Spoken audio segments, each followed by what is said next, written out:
Kwa nini dola ya Marekani ina nguvu sana? Historia na uhodari wa leo. Je, unajua zaidi ya 80% ya biashara za kimataifa za kubadilishana fedha zinahusisha dola ya Marekani? Ni nini kinaifanya karatasi hii ya kijani kuwa na nguvu kiasi hiki?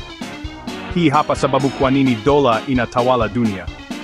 Dola ya Marekani haikuanza kama nyota. Mwaka 1792 Amerika iliunda sarafu yake, lakini mabadiliko makubwa yalikuja mwaka 1944. Mkataba wa Bretton Woods uliifanya dola kuwa sarafu kuu ya dunia, ikiungwa mkono na dhahabu. Hata baada ya kiwango cha dhahabu kuisha mwaka 1971, dola iliendelea kuwa imara. Kwa nini? Mafuta yanauzwa karibu pekee kwa dola, hivyo nchi zote duniani zinaihitaji.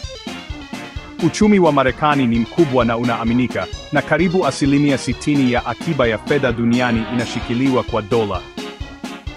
Bila shaka, kuna washindani kama Uchina, Urusi na hata crypto, lakini kwa sasa dola bado ndio bosi. Je, hilo litabadilika? Nani anajua? Bonyeza like kama umejifunza kitu. Toa maoni kama unafikiri crypto inaweza kuishinda dola, na usisahau kujisajili kwa mambo mengine ya kufurahisha kuhusu pesa.